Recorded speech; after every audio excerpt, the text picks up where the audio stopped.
Bonjour et bienvenue dans ce troisième épisode de vlog d'avril. J'espère que vous allez bien.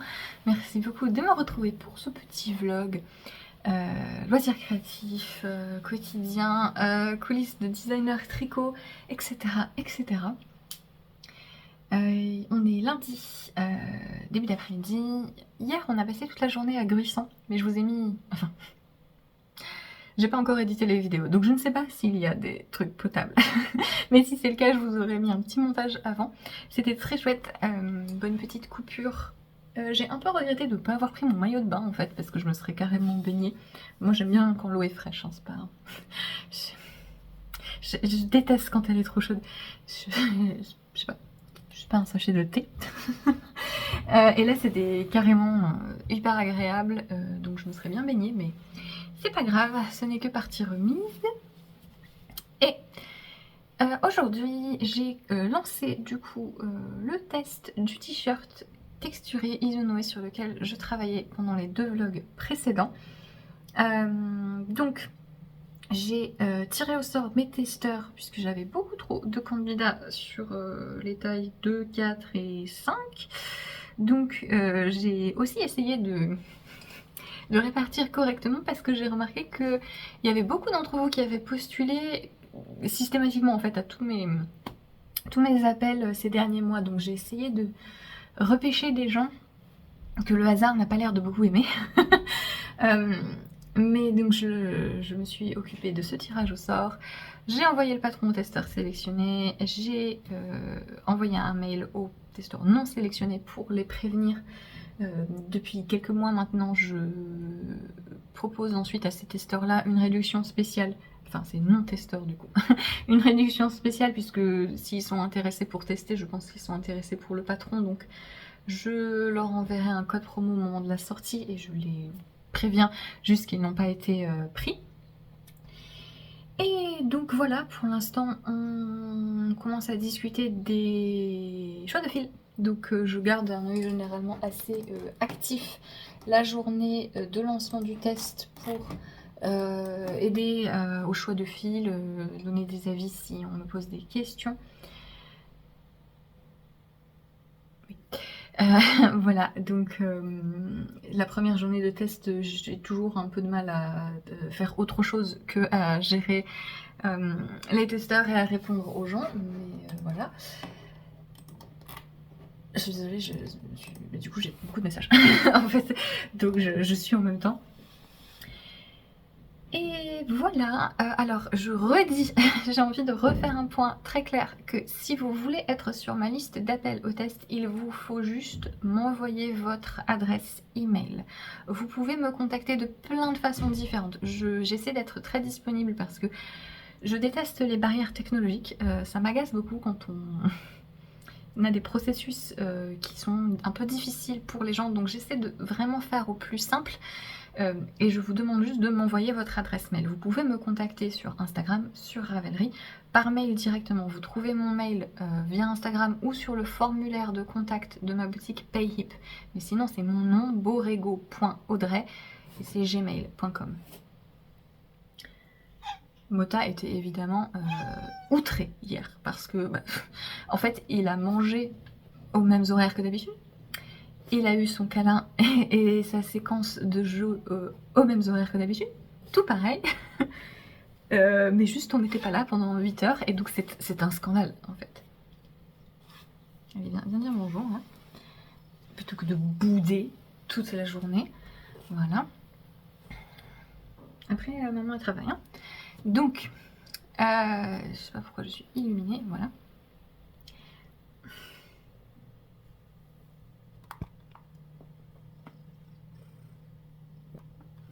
T'es sale. Faut te laver. Non. Qu'est-ce que c'est? C'est une toile d'araignée ou c'est... Il fait que aller... quand je cuisine et que j'ouvre un placard où on a la poubelle, il fait que aller dessous et il se retrouve derrière. Ça l'amuse d'aller derrière l'évier, et sauf que il y a des petites poussières là, parce qu'on peut pas l'atteindre, et donc ça t'amuse visiblement.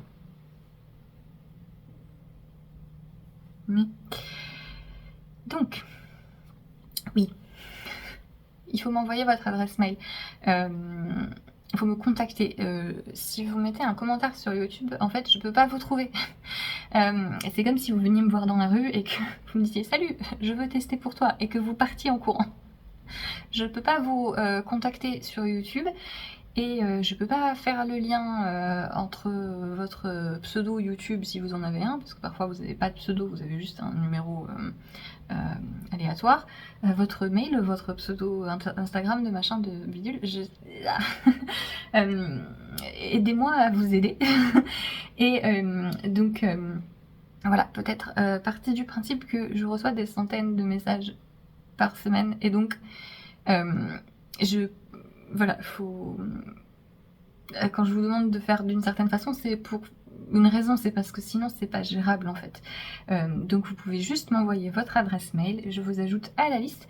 J'envoie l'appel à tout le monde sans distinction, hein. Je m'amuse pas à enlever des gens.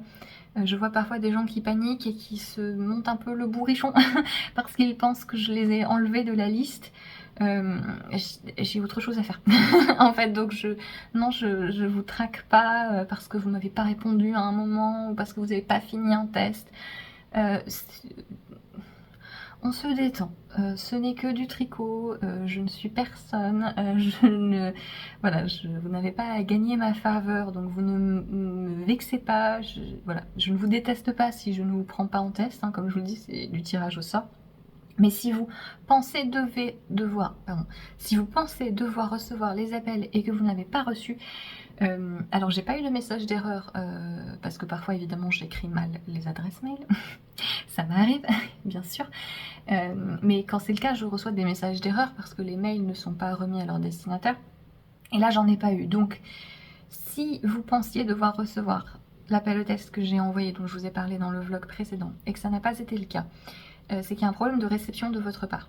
Je sais que parfois on a plusieurs adresses mail et qu'on s'en mêle un petit peu les pinceaux, donc voilà, je peux rien faire d'autre malheureusement. Voilà, je fais mes appels au test comme ça parce que j'ai trouvé que c'était la manière la plus globalement comprise. Par exemple, moi j'aime bien les formulaires Google, hein, mais j'ai essayé il y a un moment et trop de gens avaient du mal à remplir un formulaire, etc., à mettre les bonnes informations au bon endroit. Et bon, je trouve ça dommage du coup d'éliminer plein de gens. Mais voilà, si vous savez pas envoyer un email et répondre à des emails, je peux rien faire en fait. Je peux pas venir chez vous en personne. Voilà, on aimerait bien, hein, mais c'est pas possible. Donc, j'essaie de nous simplifier la tâche pour vous et moi. Voilà, donc vous pouvez juste m'envoyer votre mail. Ne m'envoyez pas un message pour me demander si vous pouvez m'envoyer votre mail, juste envoyez-moi votre mail. De manière générale, hein, ça, le fait d'envoyer un message pour demander si on peut faire quelque chose plutôt que de faire la chose directement, en fait vous perdez du temps, c'est dommage. Surtout quand vous me demandez, quand vous avez des questions sur un patron, m'envoyez pas un message est-ce que je peux te poser une question? Posez votre question, parce que sinon déjà vous attendez que je vous réponde oui, et puis vous devez encore attendre que je vous réponde. Donc juste voilà, posez votre question, et tant que j'y suis, hein, quitte à la liste des problèmes. non, mais je sais que tout le monde n'est pas forcément versé comme ma génération dans la communication en ligne, donc et c'est que vous voulez bien faire parfois. Quand vous m'envoyez le même message sur plusieurs plateformes, je sais que vous le faites avec les meilleures intentions du monde parce que vous savez pas quel est le truc le plus pratique pour moi. Et parfois donc j'ai le même message à envoyer à quelques secondes d'intervalle sur YouTube, sur Ravelry, sur Instagram et par mail. En fait, ce qui est plus pratique pour moi, c'est que vous m'envoyez un message, pas 5 fois le même, parce que sinon je vois plein d'alertes et plein de notifications et en fait ça me voilà, ça me donne l'impression que il y a un gros problème, et enfin c'est assez voilà, c'est pas très respectueux de mon temps et pas du vôtre en fait, hein, parce que vous passez tellement de temps à envoyer le même message sur plein de canaux différents. Voilà, ne vous prenez pas la tête, ne perdez pas votre temps, et juste envoyez-moi un seul message. Voilà. Et pour les appels au test, si vous avez postulé mais que vous n'avez pas de réponse de ma part, il y a un truc que j'ai remarqué que plusieurs personnes ont fait par erreur. Si vous êtes sur Patreon et que vous avez des notifications par mail quand j'envoie quand je mets des articles, il ne faut pas répondre aux mails de Patreon. Voilà. Quand vous répondez à un email que vous avez reçu, regardez bien l'adresse du destinataire. Parce que si c'est Patreon, c'est un robot, ils ne vont pas vous répondre. Donc vous ne me parlez pas à moi. Voilà. Donc de manière générale, lisez bien les instructions que je donne. C'est tout. Il faut juste faire au plus simple et faire ce que je dis.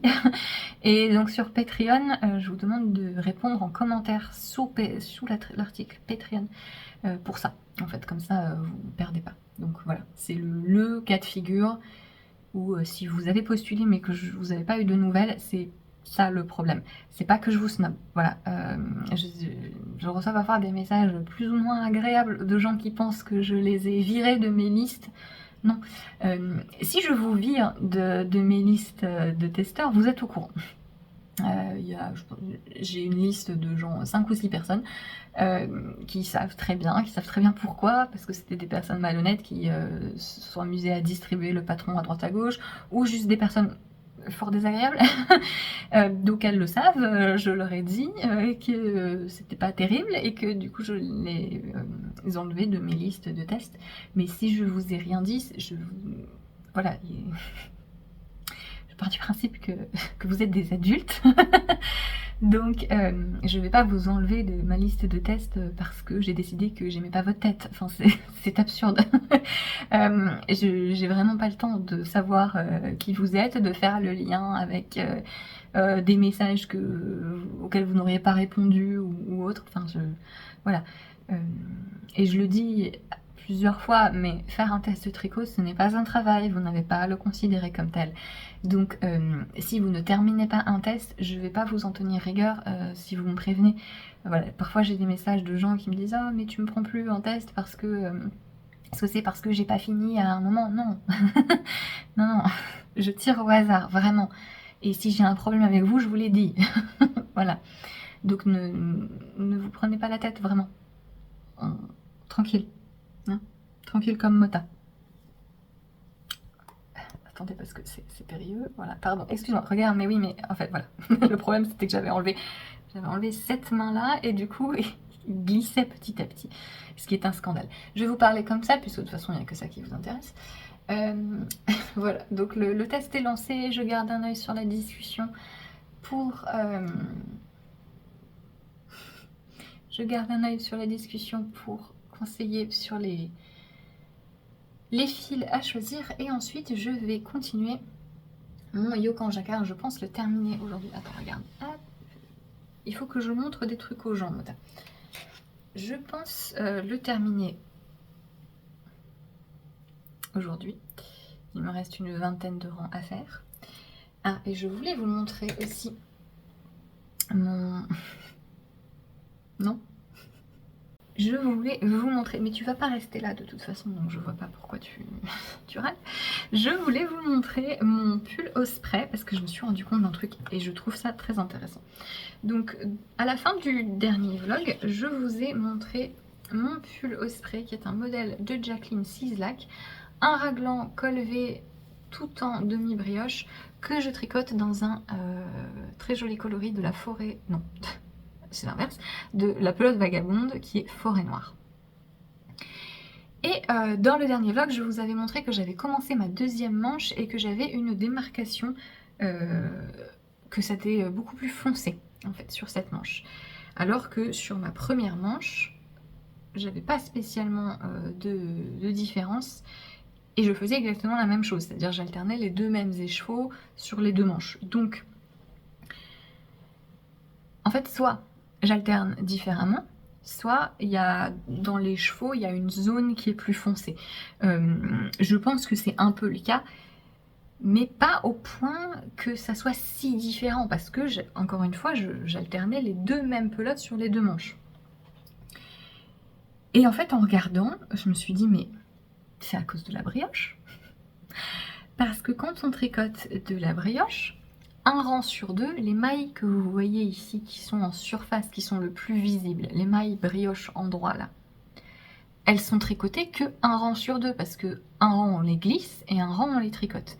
Et donc quand j'alterne 2 écheveaux et que j'alterne à chaque rang, eh bien j'alterne à chaque rang et pas tous les 2 rangs, parce que tous les 2 rangs ça a tendance à faire des rayures assez prononcées sur des fils nuancés. Donc j'alternais à chaque tour puisque je suis en rond.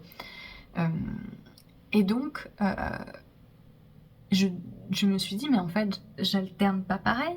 Là sur ma première manche j'ai dû glisser avec l'écheveau qui était plus foncé et tricoter avec l'écheveau qui était plus clair. Et j'ai certainement fait l'inverse sur le début de mon autre manche. En fait, je sais pas si c'est très clair, comme si je faisais de la brioche bicolore. Vous voyez, j'ai un écheveau bleu, un écheveau rouge. Sur la manche 1, j'ai fait mes mailles quand je les tricote avec mon écheveau bleu et quand je les glisse avec mon écheveau rouge.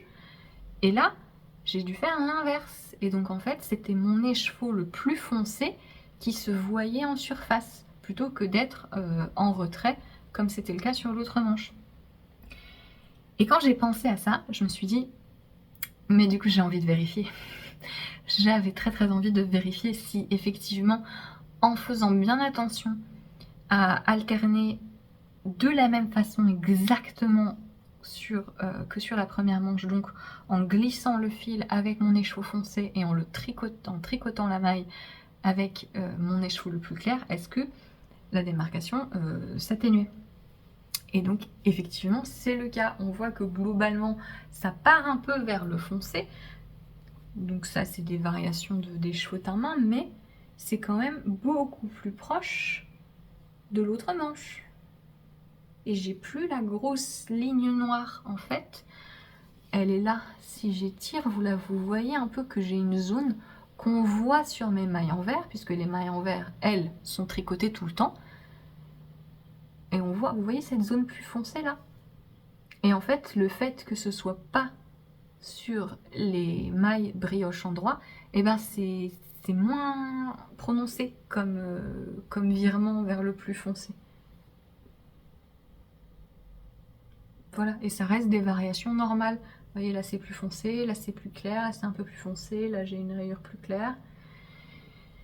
Donc en fait j'ai défait pour, pour tester mon truc et c'est hyper satisfaisant c'était hyper satisfaisant comme processus de se rendre compte de ça, comme quoi il y a toute une science à l'alternance des couleurs. Voilà, vous connaissez certainement le phénomène de pooling, donc c'est P-O-O-L. En fait, c'est pool comme les poules. Alors, ça veut dire piscine, mais ça veut aussi dire rassembler, grouper, en fait.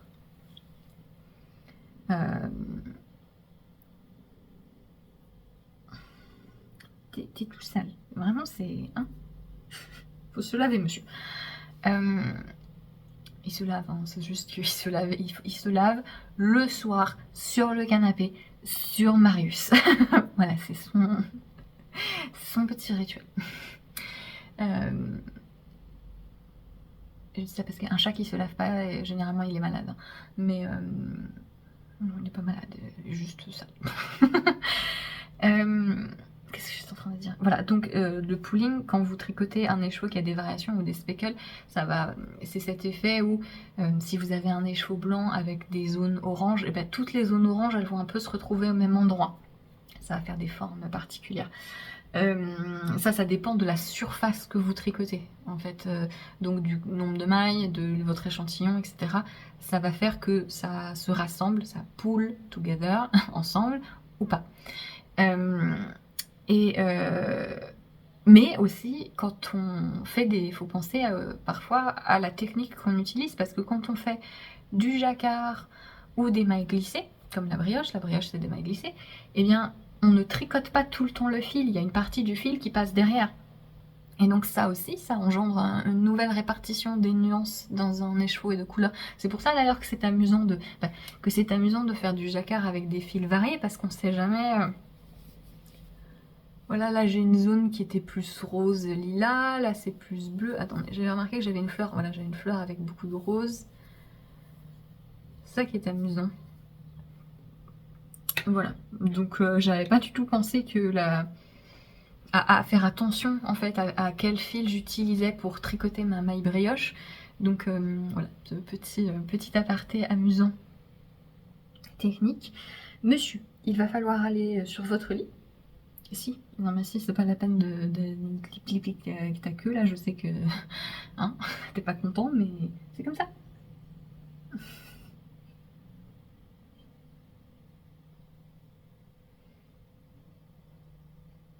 Ok, d'accord, on va on va trouver une solution.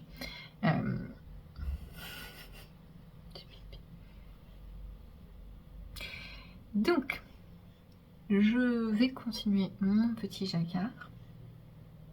Et ça te fait rire? Et il est en train de avec sa queue. Ça t'a... Hein? T'es énervé? C'est ça? Je fais rien. Hein. Bon.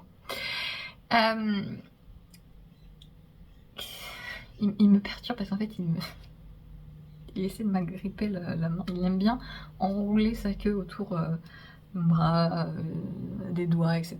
Et du coup il essaie à chaque fois de le faire.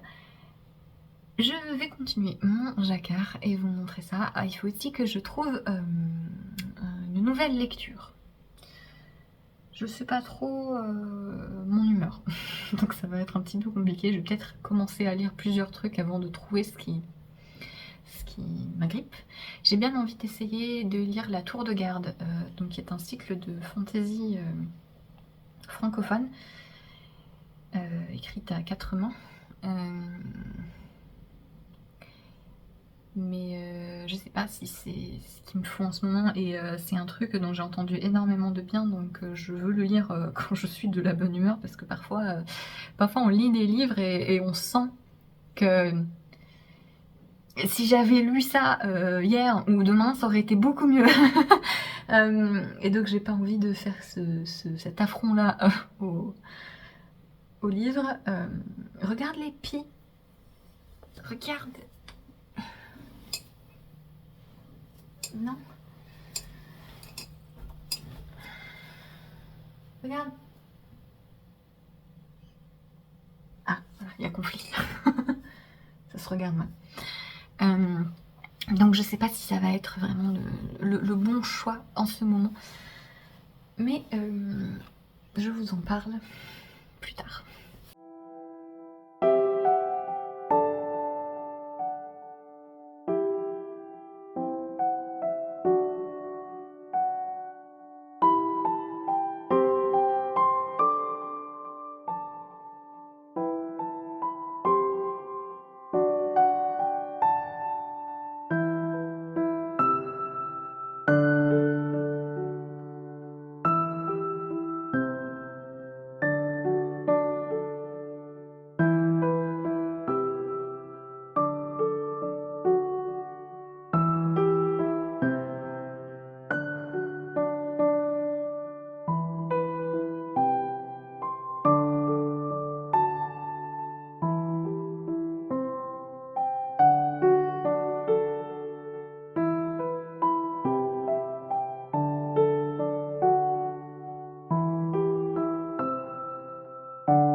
On est mercredi et j'ai plein de trucs à vous dire, enfin j'ai surtout un gros truc à vous dire. Je porte d'abord mon pull Nestoria qui est un de mes patrons gratuits. Donc c'est un pull en DK qui se tricote de haut en bas avec des petits détails de côte irrégulières. Et moi je l'avais tricoté dans un fil de Katia, c'est la Yoga je crois, qui est un fil chaînette, qui est du coup dans un jeu de couleurs chamarré et qui est hyper léger.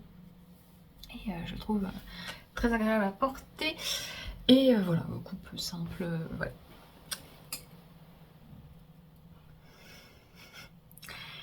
J'ai un nouveau modèle qui est paru dans un magazine que je voulais vous présenter. C'est pourquoi la lumière est si jolie là, c'est pas beau. Hein. Mais du coup, ça, je sais pas. Le pull Lucienne que je voulais vous présenter, donc qui est qui va paraître dans le prochain numéro de Laine Magazine, Laine Magazine. Laine, c'est vague, je crois, en finnois. Voilà, donc c'est un heureux hasard que pour nous ça fasse laine, mais c'est bien censé se prononcer Laine, mais bon, je vais dire laine, c'est plus facile. Donc le numéro 21 qui paraît le 17 mai. Et qui est disponible à la précommande sur la boutique de laine et bientôt chez leur revendeur. Hein, vous trouvez leur magazine dans la majorité des boutiques de laine et mercerie. C'est un magazine anglophone. Et donc je suis super contente d'y avoir publié le pull Lucienne. C'est la première fois que je travaillais avec Laine Magazine et je suis très contente. C'est une très bonne expérience. C'est des gens qui sont bien carrés, voilà, ils sont hyper disponibles, tout est bien organisé et ils sont assez voilà, prévenants et tout fonctionne très très bien. Particulièrement, c'est le seul magazine qui demande aux designers de gérer eux-mêmes un test. Donc la compensation est en accord avec ça, puisqu'il y a d'autres magazines qui, eux, s'occupent eux-mêmes du test. Mais pour Laine, les designers doivent eux-mêmes organiser un test, mais Laine offre un certain support et aussi ont des attentions à l'égard des testeurs qu'on emploie pour les modèles qui vont être dans leur magazine, et ça, j'apprécie beaucoup. Voilà. Je vous ai envoyé un mail, normalement, si vous aviez testé ce projet pour moi. Voilà, donc très bonne expérience avec les magazines, je suis contente. C'était un peu le dernier gros magazine avec lequel je n'avais pas encore eu la chance de travailler. Enfin, il y en a d'autres, hein. Mais disons dans la sphère de design indépendant dans laquelle je suis. Donc je suis ravie, voilà, ça s'est très très bien passé. Je suis d'autant plus contente que, enfin c'est d'autant plus plaisant que les délais étaient corrects, ceci alors même que, en fait c'est pas moi qui avais proposé de modèle, elles m'ont envoyé un mail l'année dernière pour savoir si j'étais intéressée pour ajouter ma contribution à ce magazine. Ce qui m'avait beaucoup surpris. Mais dans leur mail, elles s'excusaient parce que le délai allait être trop court.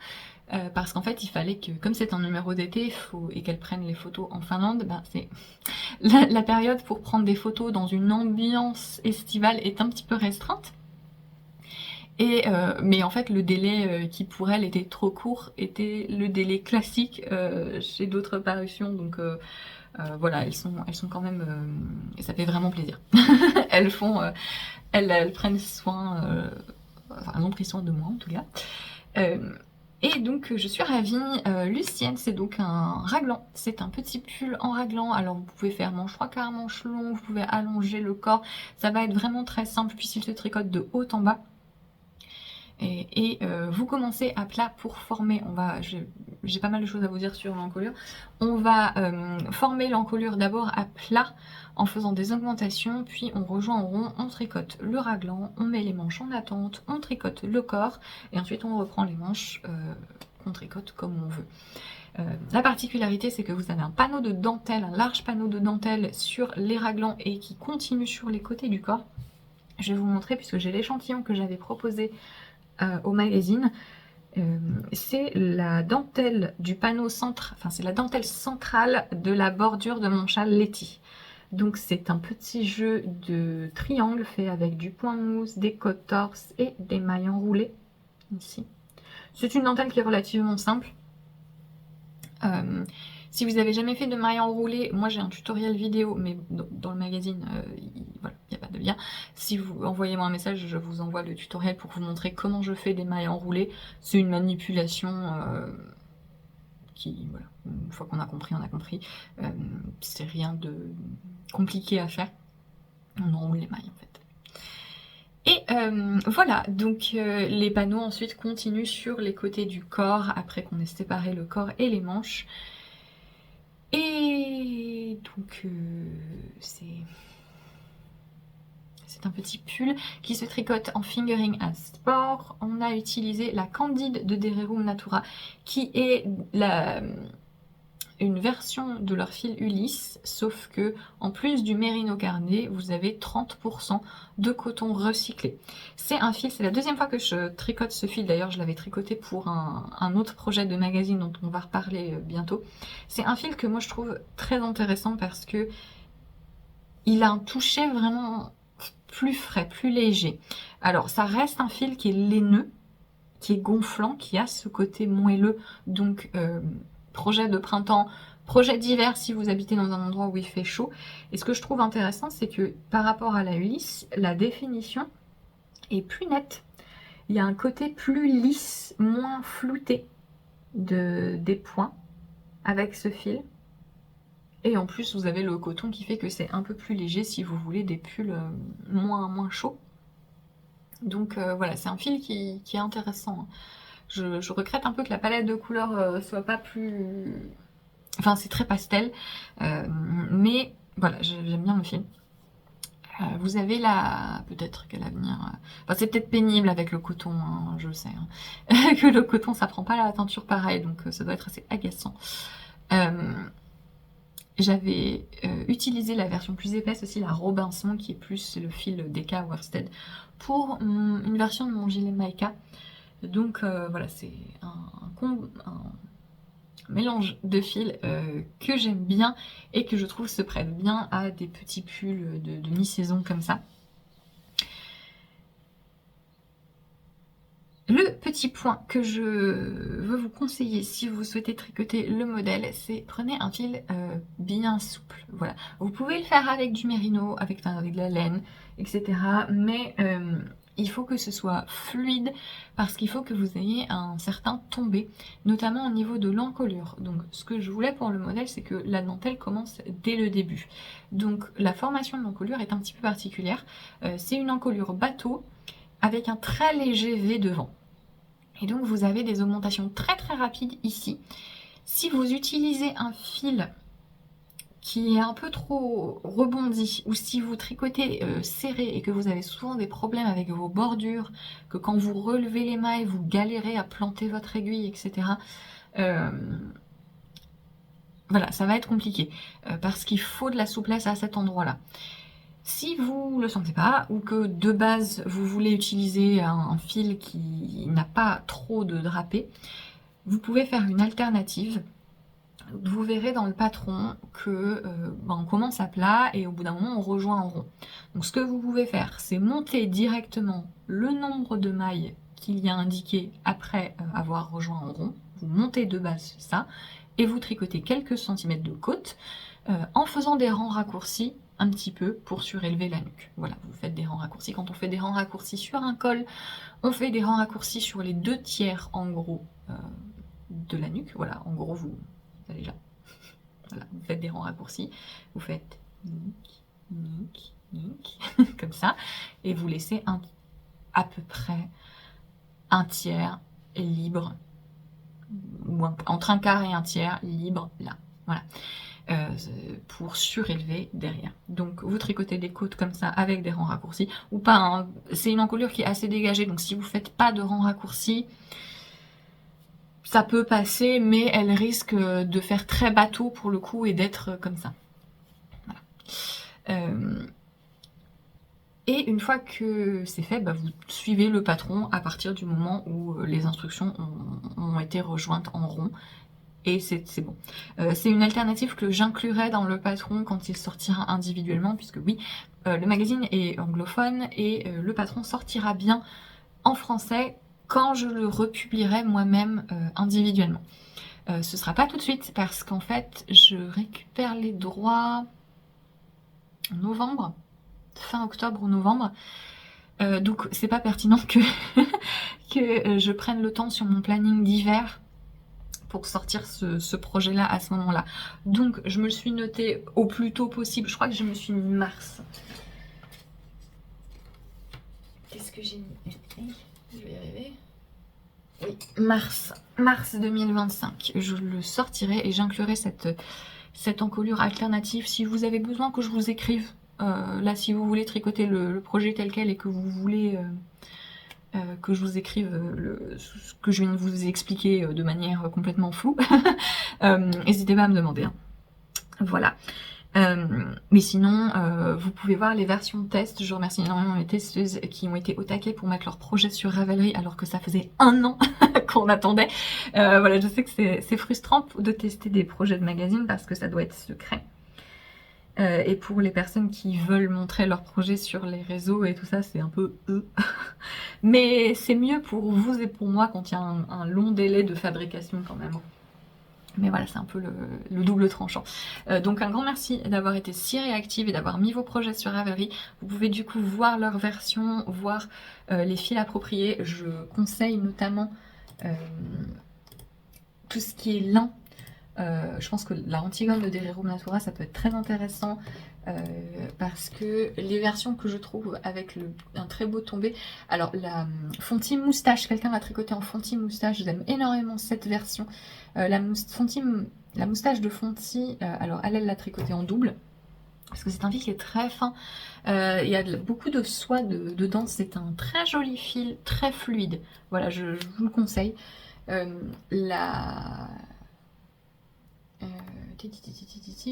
Voilà, il y a du pur lin, ça fonctionne très très bien, le pur lin, la bourrette de soie aussi. Voilà, la Rainbow Bamboo de Hobby, qui est un mélange coton-bambou. La Bességarn Goats, voilà, qui est assez proche de la Candide. Si vous voulez, alors je trouve la Candide plus douce que la Biobalance de Bességarn. Pourquoi je dis Goats? Qu'est-ce que je raconte? La Biobalance Goats, c'est sa certification biologique. La Biobalance de Bességarn, je trouve que la Candide est un peu plus douce, mais c'est très proche. Voilà. Et vous avez une très belle version de Karine. Karine qui vraiment fait de la propagande depuis 1 an. Donc la Miss Knitter, si vous ne la connaissez pas, qui a un podcast, qui fait beaucoup de tests pour pas mal de designeuses, merci à elle. Et elle voilà, fait de la propagande pour le modèle depuis 1 an en disant qu'elle ne peut pas le montrer, mais elle en était très contente. Et merci à toi pour ton enthousiasme, Karine, parce que je suppose que tu passes parfois par là, mais je ne sais pas si c'est le cas, puisqu'il me semble que tu es en vacances. Enfin, des vacances de prof, donc tu dois avoir... voilà. Elle l'a tricoté, et je ne connais pas le... C'est un fil au fil d'Horus, mais je ne connais pas la base. Attendez, je vais vérifier. Et voilà, elle en parlait beaucoup. Donc c'est de la sport, c'est du pur Merino Superwash Sport, qui a un très joli tombé. Elle a tricoté un très beau coloris, un peu rouille, donc forcément, forcément j'aime aussi. Voilà, donc ça passe très bien dans du Merino. Il faut que ce soit un Merino qui a un joli tombé, en gros. Voilà, la météorite de Les Chevaux Solidaires, je me trompe pas sur ce que c'est, hein. Ouais, c'est la Corridelle. C'est intéressant ça. Voilà. Voilà pour Lucienne.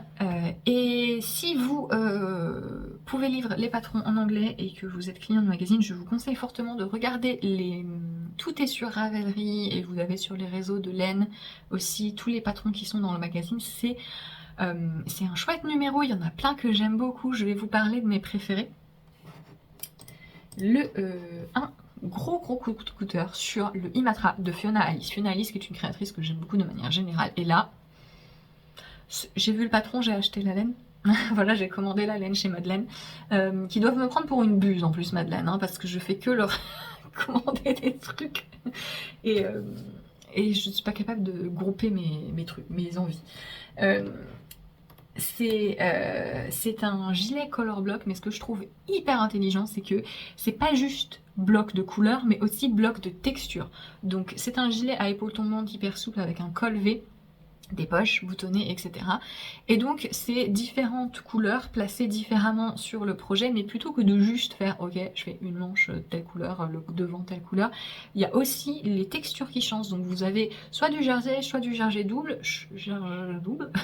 soit des côtes plates. Vous avez les manches qui sont en côte plate, vous avez une partie de l'encolure qui est en côte et le reste en jersey double.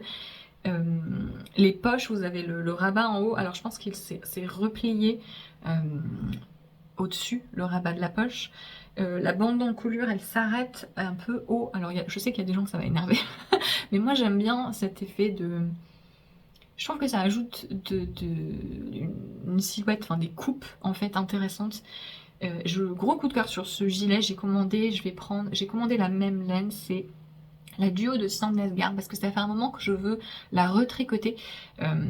C'est un mélange laine-coton de Sandnesgarn, Merino coton plus spécifiquement. C'est de la DK, et moi je l'avais tricoté pour une brassière, la brassière Leila de John Ho. Et ça, je suis très contente du projet, mais j'avais eu des gros soucis de dédoublement. Et en fait, le truc c'est que la brassière, donc c'est quelque chose qui est tricoté dense. Et il y avait pas mal de torsades et de côtes torse, et notamment sur l'envers. Donc les mailles torse envers, tricoté dense sur un fil qui a du coton qui peut potentiellement se dédoubler, je pense que j'ai pas fait de cadeau au fil en l'utilisant dans ce projet. Donc je voudrais lui redonner sa chance. Donc c'est l'occasion, parce que je pense que là ça va être beaucoup plus approprié en termes de texture et d'échantillon. Voilà, puisque je sais que c'est un fil qui est très apprécié, et j'aime beaucoup le toucher, et je sens que pour un gilet comme ça fluide, ça va être chouette. Voilà, j'aime énormément ce projet. Je vais me le faire. Deuxième gilet que je vais aussi me faire, mais j'ai pas encore acheté la laine parce qu'il faut que... Je sais pas, j'ai pas choisi. C'est le gilet Casadinho de Paula Pereira, qui est une designeuse angolaise. On dit angolais ou oui, hein. Voilà, je crois qu'on dit ça. Si c'est pas le cas, corrigez-moi. Mais qui a d'ailleurs un livre publié avec les éditions Laine, un livre texturé très intéressant dont je vous avais déjà parlé, il me semble, dans des vidéos inspiration, etc. Et donc ça, le gilet Casadinho, c'est un gilet aussi à épaules tombantes avec cette fois-ci une construction, la construction qui est en pointe, vous savez, sur la nuque. Je sais que c'est un tombé que beaucoup de gens n'aiment pas.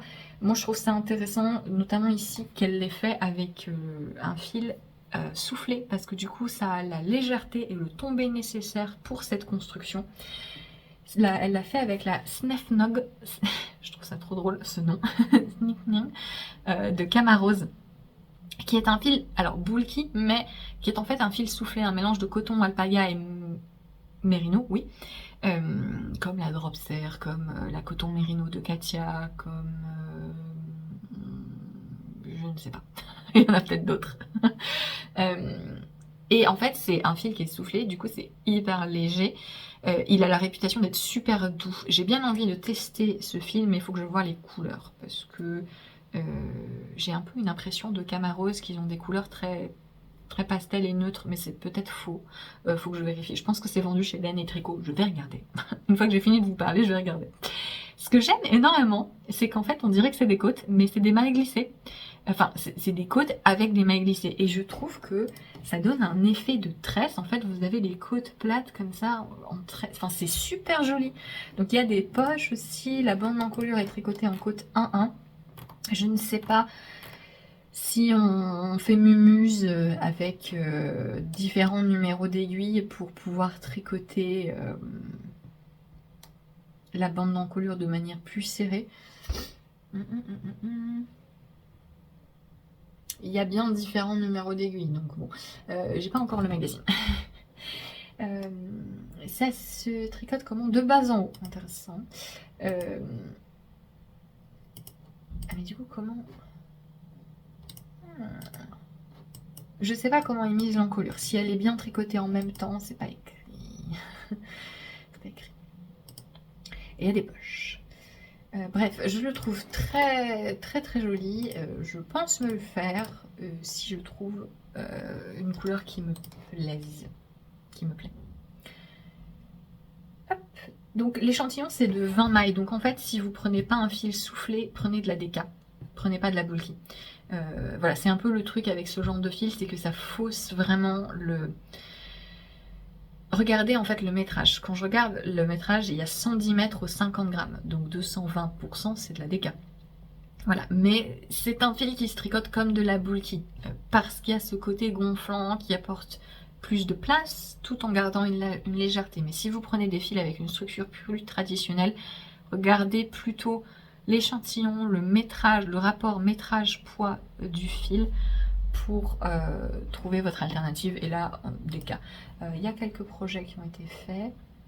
Et bien la Contour Merino de Katia, la Drops Air, la Nutiden. Quelqu'un l'a fait en Nutiden. Voilà. Et enfin, dernier modèle que j'aime bien, c'est le top Fossora de Soraya Garcia, qui est un débardeur avec une coupe très simpliste, mais qui je trouve va très bien au point. C'est un point de maille glisse, on dirait du point de lin tricolore alterné machin, parce que c'est bien tricolore. On voit pas bien sur les photos parce que en fait les couleurs utilisées, il y a du noir, du beige et du vert très très clair. Et donc le beige et le vert très très clair, on dirait que c'est la même couleur, mais quand on regarde les photos zoomées, on voit bien qu'il y a deux teintes différentes. Ce qui me fait me demander à quoi ça ressemblerait si on prenait vraiment trois couleurs très distinctes. Il y a un projet d'une dame qui l'a fait en bleu, rose et ocre. Et ouais, du coup, ça rend tout à fait différemment. C'est sympa. Elle l'a fait en pur soie, la dame, de Knitting for Live. Donc c'est un top qui se tricote en... Alors ce qui me freine un peu, c'est que c'est un top tricoté en fingering, mais la fingering est tenue en double. Donc ça fait de la DK sur un point de maille glissée dense. En fait ça donne un aspect de crochet, c'est très sympa. Mais du coup ça fait que c'est un projet assez dense. Et vu la coupe, moi je porterai pas ça forcément par-dessus quelque chose ici, là où j'habite en tout cas. Donc, à voir si ce que ça donne, si on bidouille un peu l'échantillon, peut-être en prenant un fil sport, parce qu'il faut garder la densité. C'est un peu ça le problème, c'est que le point ne va pas du tout rendre correctement si on est trop déjaugé. Il faut que ce soit dense. Donc, à voir si il y a moyen de jongler, que ce soit suffisamment dense pour le point, mais pas trop dense pour que ça reste un top d'été pour moi personnellement. Mais après, si vous aimez le porter par-dessus des chemises ou autre, pourquoi pas. Mais je trouve en tout cas le point très chouette. C'est pour ça que je voulais vous le montrer, parce que je le trouve intéressant. Voilà pour ce petit aperçu du numéro de laine. Donc, vous avez tous les détails de tous les patrons, etc. sur Ravelry. Et comme je vous le dis, si Lucienne vous plaît, mais que vous ne lisez pas les patrons en anglais ou que le magazine ne vous intéresse pas, ce sera au printemps prochain. Parce que il me faut le temps de... peut-être que vous ne savez pas, mais quand on reprend un patron qui a été publié dans un magazine, en fait, il faut que je réécrive le patron selon avec mon format, etc. Là, en plus, comme je vous le dis, je veux ajouter des petites choses et le traduire en français. Donc, il y a quand même un travail derrière. Et donc, il faut que je le cale de manière pertinente dans mon planning. Ensuite, petit point yoke. J'ai fini mon yoke. J'ai fini le yoke en jacquard. Bon, je sais pas pourquoi je vous le montre là, ça ne sert à rien. Ça sert à rien. Voilà le dessin. Alors là, c'est tout froissé, les aiguilles, c'est pas bloqué, machin, bidule chouette. Vous voyez. Faites un effort d'imagination. Mais j'ai peur de perdre des mailles. Mais voilà un peu, vous voyez en gros les motifs. Ce sera beaucoup plus parlant une fois que j'aurai séparé. Je vous montrerai. Une fois que je sépare les manches et le corps, je fais un essayage. Je vais séparer là, je pense. Hein. Je vais faire un rang de plus, je crois. Ouais, un rang de plus peut-être. Et c'est la séparation. J'ai refait des grilles pour les 3 plus petites tailles parce que je me suis rendu compte que j'étais un peu, enfin pas vraiment, mais j'étais un peu juste au niveau de la hauteur. En fait, le yoga en jacquard est un peu plus long que ce que je fais d'habitude et du coup, moi j'aime bien quand même avoir quelques centimètres d'écart entre la fin du jacquard et la fin vraiment de l'empiècement. Comme ça, si les gens ont des échantillons en rang différents, c'est mieux. Donc pour les 3, moi c'est bon, mais pour les 3 petites tailles, moi je fais la taille 4, mais pour les tailles 1 à 3, j'ai refait une grille qui enlevait des rangs en fait, qui modifiait légèrement le motif pour que ce soit plus court. Et voilà, et de la même façon que sur les grandes tailles, le jacquard est plus long en fait, très légèrement en fait, pour que ça se combine. J'ai commencé à lire Le sang de la cité, qui est le premier tome de Capitale du Sud de Guillaume Chamaladian. C'est une série d'imaginaires francophones qui est publiée aux Forges de Vulcain, qui est une maison d'édition indépendante dont j'aime beaucoup le travail, j'aime beaucoup la sélection qu'ils font. En fait, il y a 2 trilogies imbriquées. Donc il y a celle-ci qui c'était dans le même univers. Il y a celle-ci qui est donc Capitale du Sud, qui se passe dans un endroit inspiré un peu, c'est Marseille. Voilà. Et vous avez hop, la version, enfin du coup le pendant Capitale du Nord, où là c'est plus, bah, vous voyez, c'est plus le Nord, pays flamand, Lille, Amsterdam, etc. Et donc cette trilogie-ci est écrite par Claire Duvivier. Donc c'est un monde commun écrit à 4 mains qui se rejoint. Et donc c'est celui-ci d'abord, il faut bien lire, si j'ai bien compris, il faut lire 1 du Sud, 1 du Nord, 2 du Sud, 2 du Nord, etc. J'ai lu 180 pages, j'aime bien, je suis dedans. Alors j'ai eu un peu peur au début, j'ai eu une mauvaise première impression. Je veux dire après. On suit en gros Nox, qui il y a quelques années a été retrouvé et recueilli. On est dans une ville qui s'appelle Gémina, mais bon, c'est Marseille, voilà, qui est régie par différents clans, en fait, différents duchés, et il y a des... Voilà, ça se bagarre pour avoir le contrôle de certaines zones de la cité, etc.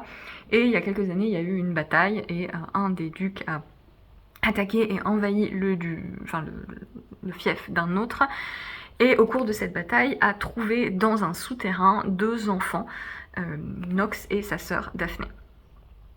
Et je sais pas pourquoi Daphné a le droit d'avoir un prénom normal et pas Nox, mais c'est comme ça.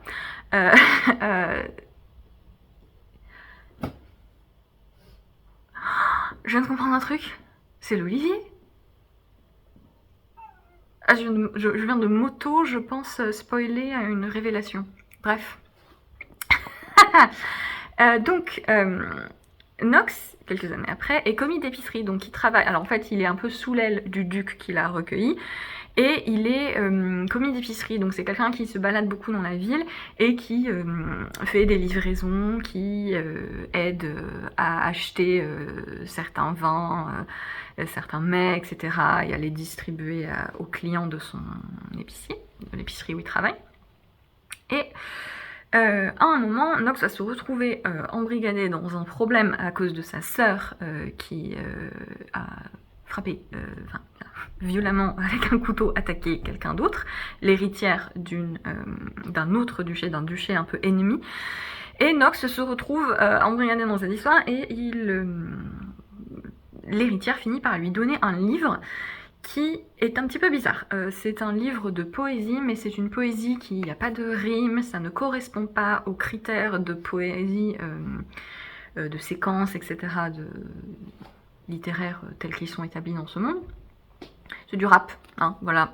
La façon dont c'est décrit, il y a toute une histoire de rythme, etc. Et il se rend compte en analysant le texte que il y a un écho avec les bruits de la ville et il y a une sorte de rythme à la ville, à la cité. Il y a comme un monde un peu parallèle où il y a voilà, c'est une seconde vie un peu à la cité.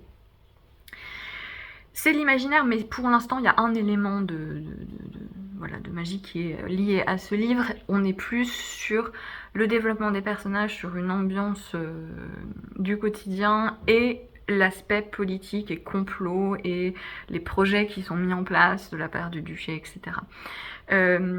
Au début, j'ai eu un peu de mal parce que, comme dans tout univers imaginaire, il y a beaucoup de termes qui sont soit des titres spécifiques, des lieux, des références à des choses, voilà, toute une culture, un vocabulaire, un jargon qui est inventé. Et moi je lis beaucoup de fantasy, de science-fiction assez bizarre, donc j'ai pas de mal avec ça, mais faut qu'il y ait pour moi, faut qu'il y ait un équilibre, parce que un petit peu de ces termes au début, c'est bien pour avoir une petite intrigue, voilà, qu'est-ce que ça veut dire, etc. Mais quand il y en a trop, en fait, ça me sort complètement du texte et ça casse complètement mon immersion. Et là, ça a été le cas au début, hein, notamment le prologue, je le trouve très rebutant, c'est un peu dur comme mot, mais oui, parce que c'est dommage, parce que c'est cette scène de bataille où donc Nox et sa sœur sont retrouvés et il y a toute une ambiance, une atmosphère un peu bizarre et violente, et c'est complètement cassé par le fait que à chaque phrase il y a un mot que je comprends pas en fait, et voilà, il y a par exemple, il y a beaucoup de mots d'animaux qui sont utilisés, le moineau, la baleine, etc. Et donc moi quand tu me dis moineau, je comprends bien que c'est pas un moineau, mais tu dis c'est quoi, c'est un titre, c'est une personne, c'est je sais pas, un concept, machin. Et donc c'est quand c'est trop, c'est assez ça me sort complètement du truc. Et donc voilà, le prologue, j'ai lu le prologue, je suis oh là là, non. Et petit à petit, ça se délite un petit peu et on se plonge plus dans les personnages et dans l'intrigue, et du coup c'est mieux. Mais c'est juste, je trouve qu'au début, c'est assez déséquilibré comme introduction. Mais c'est rattrapé, c'est vite rattrapé. Ce que je trouve très sympa, c'est vraiment l'ambiance. C'est une atmosphère, voilà, il y a plein d'aspects du quotidien, et notamment on suit des personnages qui ont un vrai travail. Parce que c'est vrai que souvent en fiction, et particulièrement en imaginaire, on a un peu tendance à suivre soit le pouvoir, donc des gouvernants, que ce soit des royaumes ou autres types de gouvernements, hein, mais des gens dans des positions de pouvoir, soit des soldats ou des guerriers, quoi, donc que ce soit l'armée officielle ou des rébellions, etc.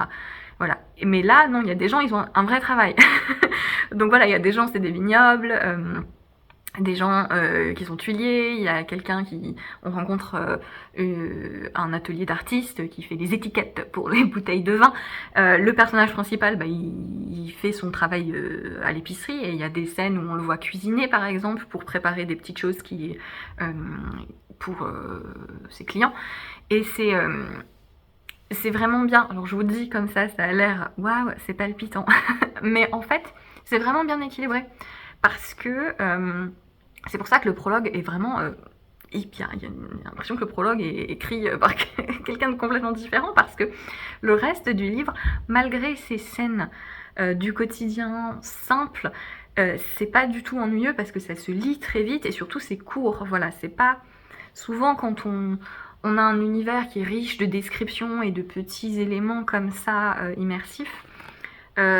Parfois ça peut être un peu ennuyeux, ça peut être un peu lourd, se dire bon ça va, j'ai compris, a-t-on vraiment besoin de me décrire chacun des boutons que porte cette personne. Là c'est pas du tout ça, là ça reste vivant en fait, et c'est hyper agréable à lire, et surtout il y a le fil rouge des manigances un petit peu du duc qui protège Nox, et de ce livre qu'il trouve, ce livre de poésie qu'il trouve, qui au moment où j'en suis commence à prendre une plus grande proportion. Donc j'aime beaucoup. Pour l'instant ça va. Voilà, j'ai eu un peu peur au début, comme je vous dis, finalement je suis complètement dedans maintenant. Je suis notamment attachée au personnage. Le personnage principal, pas tant que ça encore, c'est surtout son ami. Je sens qu'il va mourir, hein. Parce que quand t'as quelqu'un qui est beaucoup trop sympathique, voilà, quand on nous fait aimer quelqu'un, c'est quick, hein. Soit il va mourir, soit il va disparaître, soit ça va être un traître, je sais pas, il va lui arriver quelque chose, voilà, je vois venir. Donc j'aime beaucoup, si ça continue aussi bien.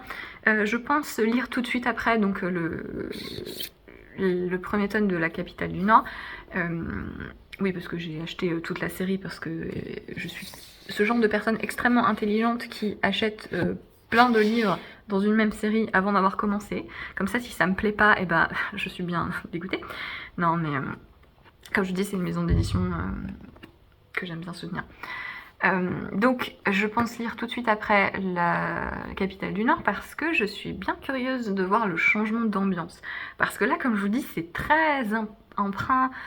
Voilà, il y a toute une histoire avec un olivier qui est dans la ville, il y a le port, les gens qui travaillent dans le port, il y a tout cet attachement à la culture gastronomique, etc. Et je trouve que c'est très sympa, c'est très sympa. Et donc j'ai envie de voir le pendant. Est-ce que je serais aussi prise par la version nordique? Mais voilà, bonne lecture pour le moment. Et voilà, pour ce petit aparté littérature. Mota râle. Qu'est-ce qu'il y a? Il boude, il me fait un caprice.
Coucou de ma salle de bain. J'espère que l'audio sera pas trop bizarre, parce que généralement il y a un peu d'écho dans ces pièces. Mais je voulais vous montrer, je vais finaliser un des chevaux de ma laine fil et main, et je voulais vous montrer parce que c'est marrant et ça peut être utile aussi puisque il y a quelques étapes qui peuvent aussi servir quand on, vous savez, quand on remet au propre un fil qui a déjà été tricoté. Si vous voulez détricoter un fil et le retricoter ensuite, il vaut mieux le détendre un petit peu pour qu'il reprenne sa forme initiale, et donc c'est sensiblement les mêmes étapes. Donc j'ai mis mon écheveau sur mon mandrin. On peut le faire sur un dévidoir aussi.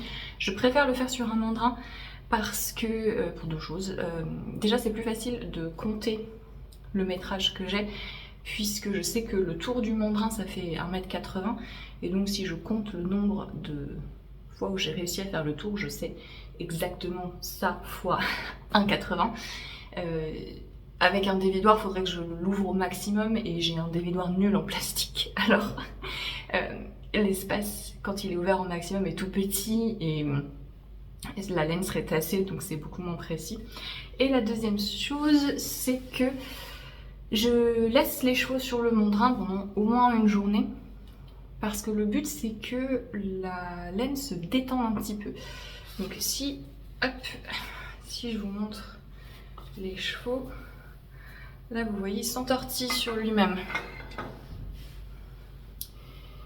Parce que la torsion n'est pas équilibrée.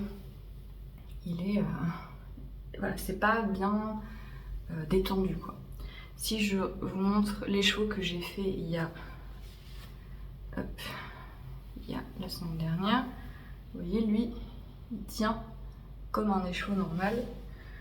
Donc comment je passe de ça à ça? Et ben je vais laver le fil et je vais utiliser le poids de l'eau pour... j'ai une bassine d'eau tiède là. Je vais utiliser le poids de l'eau pour détendre le fil. Je vais un peu faire tout ce qu'il ne faut pas faire quand on bloque son tricot. Voilà. Donc je vais... Hop. Faire tremper. Alors le but c'est pas non plus de feutrer. Donc faut y... enfin, voilà, avec délicatesse, mais on peut...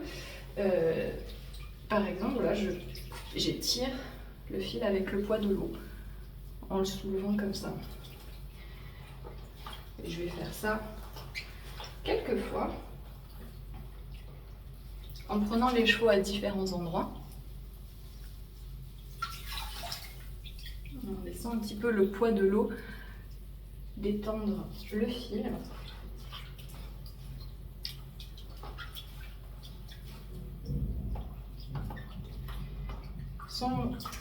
Sans agiter le fil, encore une fois, on ne veut pas vraiment feutrer les chevaux et faire un gros tas tout compact. Ça m'est déjà arrivé, c'est pas drôle. Voilà. Mais voilà, je vais faire ça un petit peu et ensuite je vais laisser les chevaux tremper une demi-heure. Je vais l'oublier. Donc je vous reprends quand je me serai souvenu qu'il est là. 2 heures plus tard. J'ai essoré mon écheveau en le pressant pour enlever l'eau et ensuite comme un tricot je l'ai enroulé dans une serviette pour enlever le plus d'eau possible et l'écheveau est toujours un petit peu humide et je vais en profiter pour continuer à le détendre. Et donc c'est là que c'est rigolo, vous pouvez faire ça, vous passez vos mains dans les chevaux et vous donnez des coups assez secs, hein, donc ça vous fait les bras en même temps. Voilà. Ça aide pas mal à le détendre. Autre, faire de la GRS. Hein. Regarde que Mota ne soit pas là parce que ça va lui faire peur. Mais voilà. Avec la force centrifuge. Si vous êtes fort en hula hoop, ça marche aussi. Pourquoi pas? Mettez dedans. Je ne sais pas le faire donc je vais pas le faire. Et si vous êtes très énervé, on peut aussi, alors je vais pas le faire parce que ça fait beaucoup de bruit, mais vous pouvez fouetter les chevaux contre votre baignoire, un mur, dans votre salle de bain ou quoi. Voilà. Vous avez monté 300 mailles, vous avez tricoté toutes vos côtes et puis vous vous rendez compte que vous avez vrillé. Voilà. Votre patron vous a dit de faire un truc. Et puis plus loin, en même temps, faire autre chose et vous n'avez pas vu. Voilà. Faire évacuer ces frustrations. On peut, en fait, vous prenez votre écheveau et vraiment vous le fouettez. Voilà. Mais je vais me contenter de le faire tourner.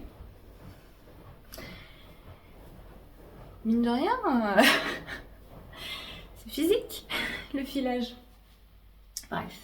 Et une fois que j'aurai fini de faire mes muses, je peux le faire sécher et vous pouvez mettre du poids pour le faire sécher, donc avec on peut accrocher un cintre par exemple en bas et mettre des trucs pour le tenir comme ça.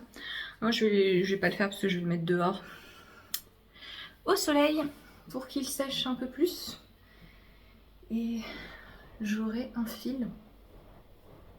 Il faut encore que je retorde ma 3e bobine. Je pense que je vais avoir beaucoup de fils finalement, puisque sur mon premier écheveau, j'ai environ 150 mètres, quelque chose comme ça. Donc ça va faire 300, 450. Et il me semble que c'est une bonne sport d'éca. Donc à voir si vraiment je tiens en double. Je vais mesurer le nombre de tours que je fais par pouce pour avoir exactement quelle épaisseur de fil j'ai à peu près. Parce que ça, j'ai encore un peu de mal visuellement à m'en rendre compte. C'est du Corridel, ça va être un peu gonflant, mais sans que ce soit trop trompeur au niveau de l'échantillon que je peux avoir. Mais c'est pas si mal. Je pense que cette bobine, donc c'était ma deuxième bobine, je pense que c'était la plus régulière que j'ai effilée. Et donc c'est pas si mal. C'est moins pire que, que ce que j'avais l'impression. Tout au long du filage, en fait on se rend compte que quand on fait des bêtises et du coup j'ai un peu l'impression d'être nulle. Ça fait un moment, ça fait quelques années que j'ai mon rouet mais je suis encore tout à fait débutante. Hein. C'est comme si je tricotais depuis 4 ans mais que j'avais fait que du point mousse, vous voyez. Donc je suis pas une très bonne technicienne du filage, pas du tout. Donc on est encore loin d'avoir quelque chose de très très régulier. Ouais, là par exemple j'ai un bout qui est beaucoup plus gros, mais c'est pas aussi mauvais que ce que je pensais. Je pense que mon tricot sera pas trop moche. C'est plutôt positif.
Je viens finir ce vlog en vous faisant un petit point sur tous mes encours qui avancent petit à petit, mais dans l'ensemble ça avance.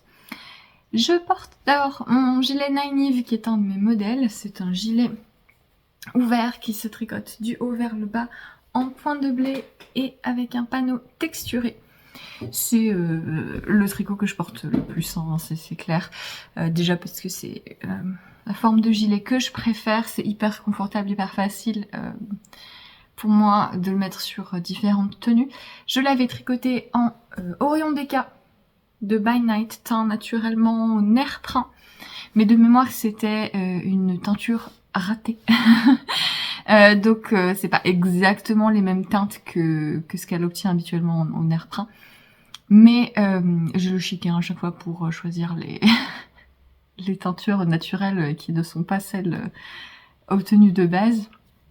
Et c'est un mélange BFL Massam que j'adore. C'est léger, ça tient chaud, mais c'est pas trop lourd. C'est vraiment hyper agréable à porter. Ça gonfle bien quand on le lave. Enfin, j'adore. Faudrait que je me refasse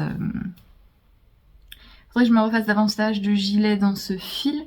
Pourquoi pas tester aussi la version fingering, même si en fait en des cas c'est pas très épais, hein. Comme je vous le dis, c'est assez léger comme mélange, donc voilà. Là par exemple, je viens de passer plus d'une heure au soleil, il fait genre 20 degrés, à lire avec Mota. Alors j'ai essayé de... Quelqu'un en commentaire m'a dit que apparemment il y avait des études qui avaient trouvé que lire à haute voix à des chats ça les apaisait. Non, pas convaincue. Je sais pas si c'était le sujet, mais vraiment il me regardait l'air de dire qu'est-ce qu'elle me fait? Tu veux pas la fermer? Non, donc j'ai lu en silence et Mota faisait l'idiot dans l'herbe. Voilà. Et j'avais pas trop chaud, c'est ça que je voulais vous dire. Avancer sur mon Yokan Jacquard, qui est le modèle sur lequel je travaille en ce moment. Eh bien j'ai pas mal avancé le corps. Il me reste quand même... Je pense que j'ai fait les 2/3 du corps peut-être. Parce que je vais faire des côtes sensiblement grandes. En fait, je vais reproduire ce que j'avais fait ici sur le col, mais plus grand pour le bas du corps. Je suis très contente de ce que ça donne. Et voilà, je sais pas si j'arriverai à le finir la semaine prochaine, on verra. De toute façon, j'ai le temps. J'ai le temps, mais je voudrais au moins faire une manche, finir le corps et faire une manche la semaine prochaine. On verra. Parce qu'il faut aussi que je commence à préparer quelques échantillons pour le prochain prototype. Je prends mes sacs à projet, mais je sais pas ce qu'il y a dedans. Donc, mon pull Osprey.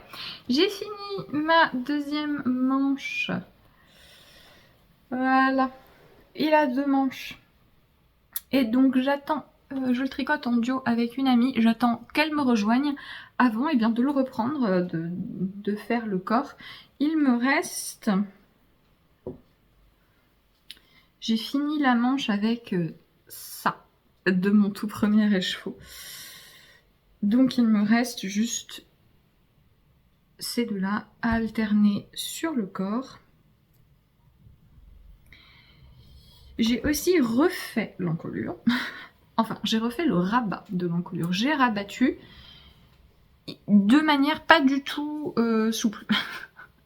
Pour essayer de voir si ça resserrait bien l'encolure. Résultat, je pense que peut-être ça la resserre un peu trop. Mais encore une fois, je pense qu'il faudra que je vois ça une fois la brioche bloquée.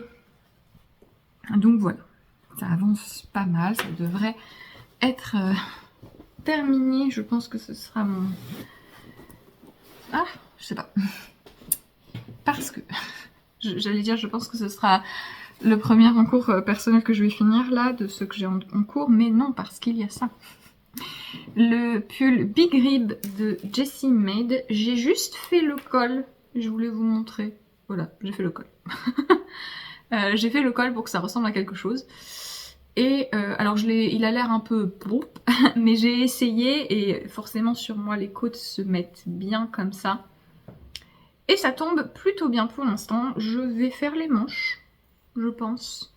Commencer à faire les manches ce soir, devant la télé. Faut que je regarde les instructions parce que je sais pas s'il faut faire quelque chose de particulier pour les manches qui sont aussi en côte 4/4. Je le tricote dans un fil laine et lin de Annette Pétavy. Elle m'avait offert une pelote, j'ai acheté le reste. C'est son coloris charbon.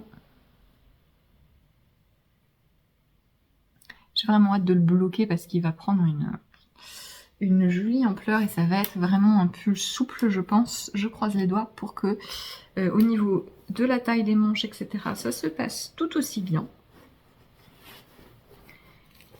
Et quoi d'autre? Et mon dernier concours, c'est mon gilet Pessil qui est un de mes modèles. J'ai une notification de livraison qui est un de mes modèles. J'en tricote une deuxième version. Encore une fois, je vous montre vite fait, mais je fais une vidéo dédiée. Et j'arrêtais pas de vous dire qu'elle paraîtra en mai. Non, je pense que ce sera plutôt en juin. Parce que je viens tout juste de commencer à faire le poignet de la première manche.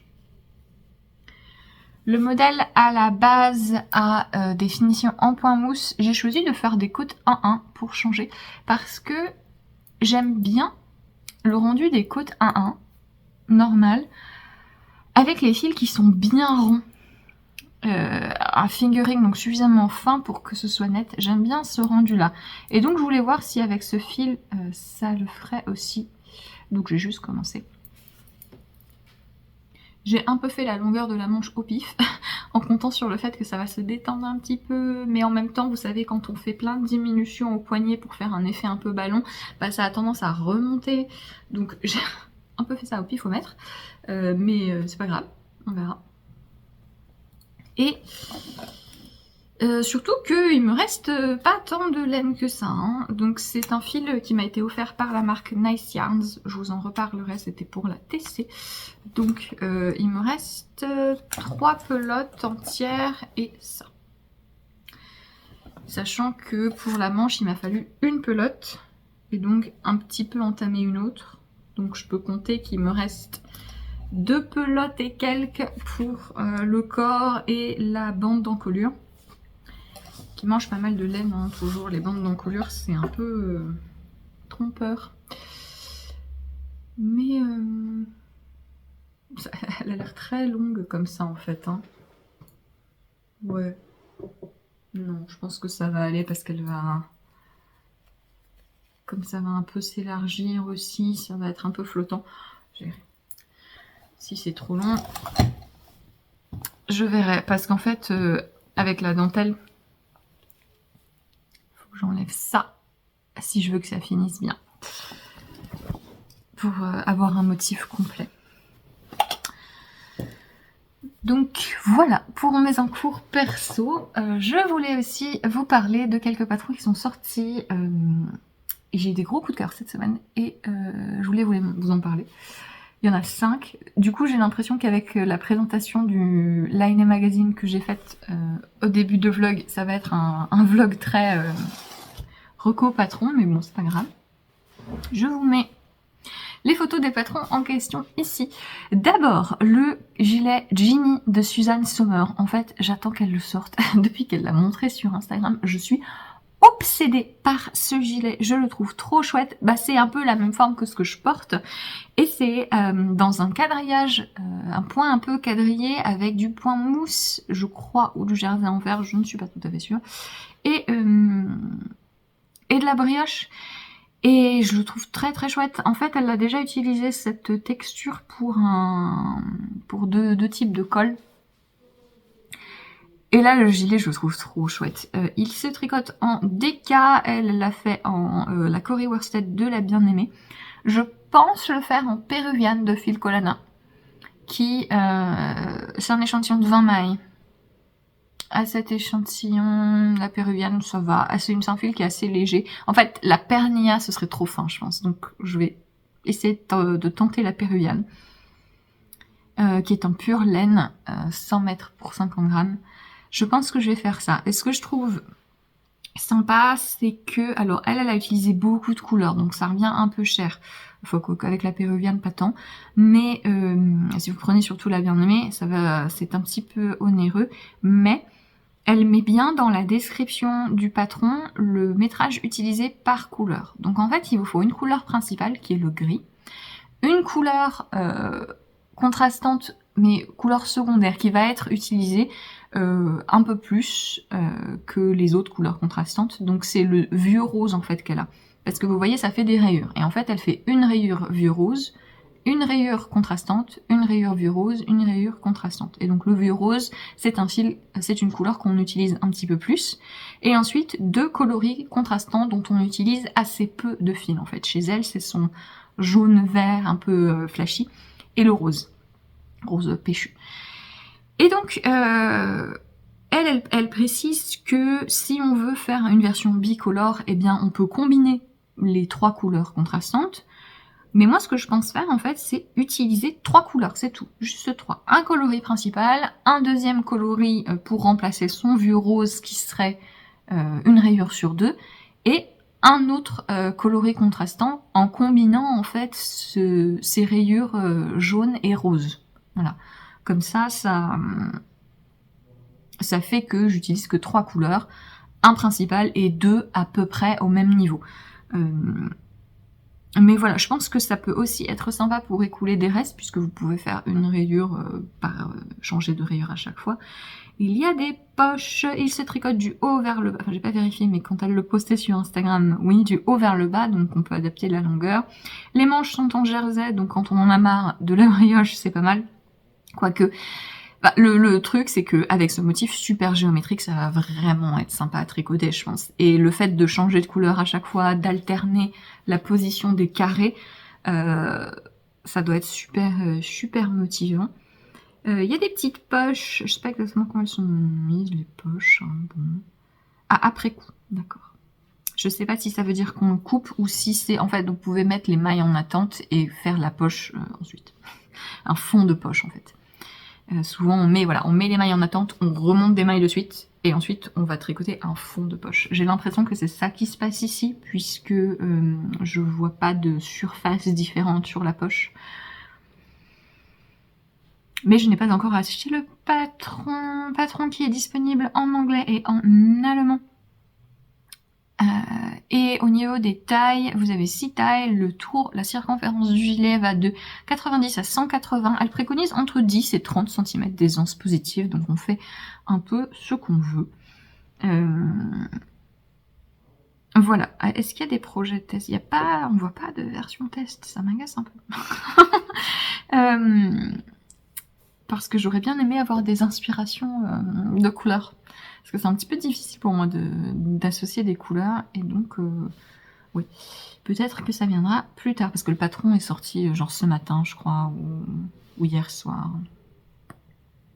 La bande d'encolure est tricotée à la fin et raccrochée en même temps. C'est en tout cas ce que je l'ai vu faire sur Instagram. Voilà. J'aime beaucoup. Je vais me le faire, c'est sûr. Je vais me le faire, c'est sûr. J'essaie d'entraîner mon amie Amélie dans mon délire. On va voir. Modèle suivant. Tiens, tant qu'à parler de brioche, un châle que je trouve très sympa, le châle Moss Agate de Julia Decker. C'est Dane, je sais pas comment prononcer, je la suis sur Instagram depuis un moment, elle fait pas mal de très jolis châles avec des motifs assez graphiques. C'est Dane de je sais pas comment prononcer, je vais arrêter tout de suite de me ridiculiser. Non, mais je vais arrêter de me ridiculiser sur ce point précis, disons. Châle triangulaire avec donc la partie principale qui est en brioche, unicolore, et ensuite vous avez un très beau motif de brioche en bordure que je trouve très sympa, qui doit être assez accessible parce que comme vous avez... Alors, c'est un motif de brioche, donc vous allez avoir des augmentations, des diminutions, des machins. Donc faut être soit motivé et attentif, soit avoir déjà fait. Mais ce que je trouve sympa, c'est que comme ça fait des panneaux verticaux et que vous avez des espaces entre les motifs assez grands, ça va être assez facile de se repérer dans son rang, malgré le fait que ce soit en bordure et que ce soit sur un très long triangle. Ça se fait en fingering, il faut donc 2 coloris, hein, si je ne me trompe pas. Il faut 600 mètres d'un coloris principal et 366 mètres d'un coloris contrastant, donc c'est plutôt sympa, il y a pas mal de possibilités du coup. De 2 écheveaux de teinturier, enfin 3 écheveaux de teinturier 2 et 1, ou si on prend des fils industriels qui viennent en 50 grammes, ça permet de pas gâcher parce que... Enfin, gâcher, non. On peut toujours réutiliser ses restes, hein. Mais n'hésitez pas à faire des châles avec des pelotes de fil industriel, hein, parce que c'est quand même assez sympa vu que la plupart se présentent sous format de 50 grammes. Vous avez quand même beaucoup de châles où on utilise 600, 700 mètres. Et donc, si vous prenez des pelotes, forcément... vous achetez une quantité qui est plus proche de ce que vous allez utiliser. Voilà. Il y a pas mal de photos de ces testeuses avec différentes couleurs. Il y a une version bleu, gris, lilas et ocre que je trouve très très jolie. Bref, je l'aime bien, je le trouve sympa. Ensuite... Oui, alors ça fait un moment que je vous en parlais. Le pull Choose Your Own Garden de Sarah L. Kelly, qui est Grey Owl Knits sur les réseaux. En fait, elle a plusieurs patrons dans cette collection. Ce sont des patrons de jacquard, de pulls, il y a des t-shirts aussi, etc. Il y a des versions enfants et adultes. Ce sont des patrons de jacquard où en fait, elle a une thématique et elle met 8000 grilles disponibles en fonction de la thématique. Donc elle a déjà... un truc général, je crois qu'il y a des gnomes dedans. Il y a une version fungus avec des petits dessins de champignons. Et donc là, c'est thème jardin. Donc il y a différentes fleurs, différentes plantes, des petits insectes aussi, des abeilles, etc. Et en fait, voilà, vous faites ce que vous voulez, vous utilisez autant de couleurs que vous voulez, vous utilisez n'importe quel motif parmi tous ceux qu'elle propose. Donc c'est vraiment hyper personnalisable. Et quand vous regardez les projets tests, il y a quelqu'un qui a fait, il y a plusieurs personnes qui ont fait des robes en utilisant plein de motifs, en utilisant plein de couleurs. Il y a quelqu'un qui a fait un truc là, il y a un des motifs que c'est un oiseau qui est en train de picorer une fleur et elle a dû utiliser 1, 2, 3, 4, 5 couleurs. Je vois 5 couleurs par rang. Mais on peut le faire aussi simple que ça. Il y a des gens qui l'ont fait juste du bicolore. Il y a quelqu'un qui a fait une version stickée pour en faire un gilet. Bref, c'est hyper personnalisable. Ah, ils sont là les gnomes en fait. Alors je sais pas si c'est quelqu'un qui a repris un de ses autres patrons. Mais bref, voilà, il y a plein de motifs. Si vous aimez les motifs fleuris, figuratifs, etc., regardez parce que c'est un pull avec une infinie de possibilités. Et c'est gradé de manière assez inclusive, ce qui est appréciable, surtout que certains des motifs ont l'air bien larges, donc c'est la plaie à garder. Ça se tricote en fingering, il faut un échantillon bien dense de fingering fine, 29 mailles, etc. Ah, si vous le faites en hose garn super soft, ça vous reviendra pas du tout cher et c'est parfait à cet échantillon. Ou autre fingering fine, la Knitting for Olive Merino par exemple, ce serait pas mal, un peu plus cher, mais voilà. Le tour de buste du pull va de 82 à 165 cm, donc pas mal de choix. Il faut assez peu d'aisance positive. Je vous conseille vraiment quand un yoke est gradé avec peu d'aisance positive de suivre la recommandation du modèle parce que sinon vous allez avoir des soucis avec la façon dont ça tombe. Mais vous avez disponible sur la page Ravelry toutes les mesures avant d'acheter le patron. Donc voilà, c'est bien. Ça vous permet de vérifier est-ce que ça vous convient en termes de hauteur de yoke. C'est où les centimètres? Voilà, en termes de circonférence de bras, etc. Si tout colle pour vous ou si vous allez devoir faire des ajustements. Tout est visible. Le patron est donc disponible en anglais. Si vous avez déjà fait des yokes, n'ayez pas peur. Je pense que je vais réussir à faire des phrases complètement complètes. Je pense que si vous avez un petit peu l'habitude de tricoter, que vous n'avez pas encore sauté le pas des patrons écrits en anglais, la meilleure chose à faire, c'est du jacquard. Parce que si vous avez déjà fait un pull, un yoke, n'importe lequel, vous allez savoir comprendre le concept. Et alors, un yoke classique, en jacquard, on est bien d'accord, prenez pas un truc farfelu. Mais comme c'est des dessins, en fait, c'est la grille, vous allez pas avoir de soucis d'interprétation des instructions. Est-ce qu'elle dit quelque chose de particulier? Vous avez bien des rangs raccourcis dans le dos. Voilà. Voilà. Je le trouve très sympa. Et comme je vous le dis, n'hésitez pas à regarder parce qu'elle en a plein d'autres. Des projets comme ça avec plein d'options. De motifs. Modèle suivant. Je pense que ça va être un peu la foire au jacquard là. Presque. Modèle suivant. Alors si vous êtes traumatisé des pulls des années 80-90, un petit peu criard, fermez les yeux. Moi j'ai la chance, alors, en fait j'ai vraiment de chance parce que mes parents avaient des goûts quand même très sobres. Et puis j'étais insupportable, faut le dire. Moi c'était jogging et t-shirt noir, large, et puis c'est tout. Je voulais rien porter d'autre. Donc j'ai pas ce rapport un peu aux pulls qui font un petit peu vieillot. Et au contraire, du coup, j'aime bien. Mais voilà, je sais que ça peut en irriter pas mal. Mais j'ai un gros coup de cœur sur ce pull, je vais me le faire, c'est sûr.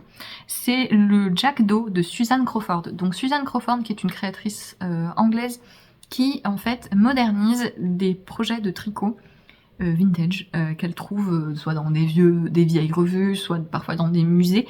En fait, elle va recréer des patrons pour un tricoteur contemporain dans une gamme de taille inclusive avec des constructions plus contemporaines. Donc souvent tricotées en rond, voilà, avec avec des techniques de tricot circulaire.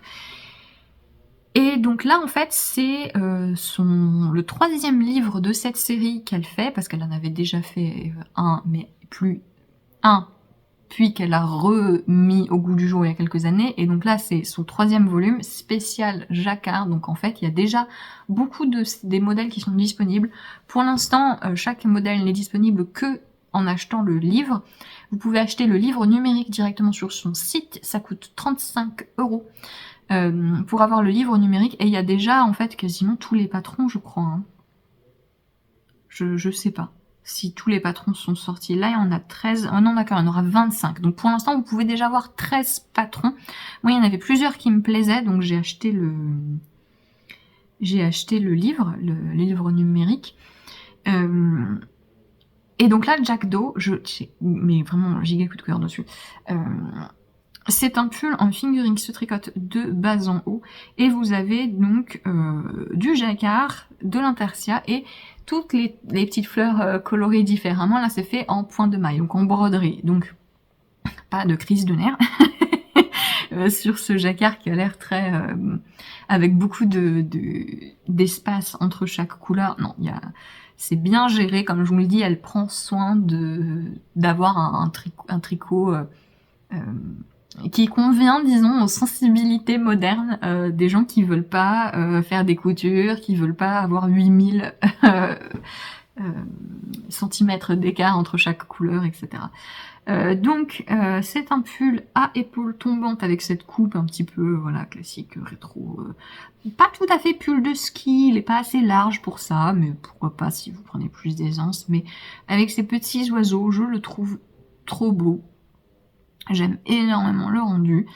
Les tailles vont, alors pour vous, votre tour de poitrine, entre 71 et 152 cm. Voilà, sachez que Suzanne Crawford a ses propres laines aussi et qu'elle propose des kits. J'ai regardé, le kit c'est entre 150 et 200 € si vous achetez le fil. C'est une laine assez de toute petite production britannique, donc ça revient un peu cher. Mais c'est de la fingering 28 mailles sur 10 cm. La Holzgarn Super Soft vous donnera le bon panel de couleurs, un jacquard très très beau, et ce sera beaucoup moins cher. Moi, je vais utiliser la Pernia de Phil Colana parce que je l'aime bien à cet échantillon en jacquard. C'est un poil dense, mais j'ai un projet, un col en jacquard, mon col Latte Art, qui est un de mes patrons gratuits, que j'ai fait en Pernia à un échantillon même encore plus serré que ça, et j'aime beaucoup le tricot que ça rend. Donc je me suis dit, en fait, moi ça va me faire un tricot assez chaud. Vivant dans le sud de la France, je peux pas me permettre la Letlopi. Donc si je veux des projets chauds, je me dis, la bonne idée c'est peut-être de prendre des fils fins, donc sport, mais de les tricoter un petit peu plus denses, et si la fibre est suffisamment souple, ça peut coller. Donc je vais prendre la Pernia. Voilà, et en plus il y avait les bonnes couleurs à peu près pour ce projet. Il y a différentes longueurs qu'on peut faire aussi. Voilà, elle précise longueur courte, longueur moyenne, longueur longue. Attendez, est-ce que c'est bien? Oui, vous avez aussi sur Ravelry, merci. Aussi sur Ravelry, vous avez le tableau de mesure avec toutes les mesures du pull. Voilà, c'est aussi ce qui vous aide si vous voulez acheter son kit. Mais voilà, encore une fois, c'est un échantillon de jacquard assez classique, un peu dense, hein, donc si vous faites partie des gens qui tricotent très très lâche, désolé. Ouais, faut prendre la dentelle à ce compte-là, ou recalculer, hein, pourquoi pas, parce que je pense que c'est honnêtement faisable de le tricoter à un échantillon plus lâche en prenant une taille plus petite, comme les tailles vont assez bas. Sauf si vous faites vraiment la toute première taille. Là, bah, c'est comme vous êtes un peu embêté. Vous pouvez pas faire ça, mais si vous voulez avoir un échantillon plus grand et descendre de taille, vu la coupe assez simple du projet, je pense que vous pourrez vous en sortir sans souci. Si jamais vous n'arrivez pas à avoir un échantillon de 28 mailles qui est un échantillon de fingering en jacquard assez classique, mais les gens qui tricotent très lâche, je suis désolée pour vous, parce que ça va être super pénible. Mais voilà, un cas de figure où l'adaptation est possible. Et enfin, le dernier modèle, le Bicolor Top de Anne-Catherine Stoll. C'est un débardeur en intarsia, je le trouve très chouette parce que l'intarsia il fait une spirale comme ça, je le trouve très très sympa. Il y a une jupe assortie si jamais, si jamais ça vous amuse. C'est une créatrice dont j'aime beaucoup le travail et j'apprécie particulièrement que ces derniers modèles aient une plus grande gamme de taille. Voilà, ça fait partie des gens qui au début gradaient pour des tout petites... une petite gamme de taille et récemment elle l'étend à davantage de circonférence, donc c'est cool. Et donc c'est un haut en intarsia qui se tricote en circulaire. Donc comment on fait de l'intarsia en circulaire? Eh bien on pleure. On fait un peu comme des rangs raccourcis en fait. Alors soit vous faites de vrais rangs raccourcis, soit vous faites, j'ai acheté le patron pour vérifier comment est-ce que c'était fait ici, soit vous faites différentes techniques, vous pouvez avec un jeté en fait repartir dans l'autre sens, mais ça implique de tricoter à plat.